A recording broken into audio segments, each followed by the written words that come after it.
ഇന്ന് നമ്മുടെ യാത്ര സ്കാർബറോയിലുള്ള ഗിൽ പാർക്ക് ആൻഡ് ഗാർഡൻസിലേക്കാണ്. ഞാൻ കുറേ നാളായി ഈ വീട്ടിൽ മടി പിടിച്ചിരിക്കുന്നത്. ഭയങ്കര വെയിലും ചൂടും ഒക്കെ കാരണം വെളിയിൽ ഇറങ്ങാണ്ട്. അപ്പോൾ ഇന്നെന്നാ ഒന്ന് പുറത്തേക്ക് ഇറങ്ങിയേക്കാം എന്ന് വിചാരിച്ചിറങ്ങിയതാണ്. അപ്പോൾ ഇവിടെ വന്നപ്പോൾ നല്ല പ്രകൃതി രമണീയമായ സ്ഥലം, കാനഡയ്ക്കകത്ത് ഇത്രയും ശാന്തസുന്ദരമായ ഒരു സ്ഥലമുണ്ടെന്നുള്ളത് എന്നെ അത്ഭുതപ്പെടുത്തുന്ന ഒരു കാര്യമായിരുന്നു.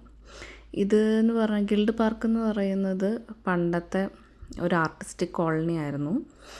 ടൊറൻറ്റോയിലുള്ള ഡൗൺ ടൗണിലെ കുറേ ബിൽഡിങ്സൊക്കെ പൊളിച്ചതിൻ്റെ സാധനങ്ങളെല്ലാം കൊണ്ടുവന്ന് നിർത്തിയിരിക്കുന്നതാണ് ഇവിടെ.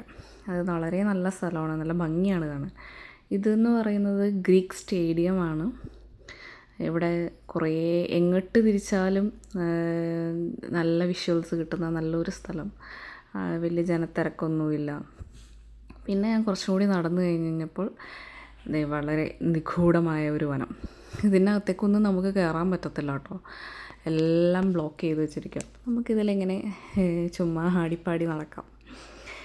അപ്പോഴാണ് ഇങ്ങനെ നടന്നു കഴിഞ്ഞപ്പോഴാണ് ഞാനിങ്ങനെ ഓർത്തത്, ഈ ഫോറസ്റ്റ് നമ്മുടെ പണ്ട് ജഗതി യോദ്ധ സിനിമയിൽ പറഞ്ഞ പോലെ ഈ ഫോറസ്റ്റ് മൊത്തം കാടാണ്, അത്രയും കാട്.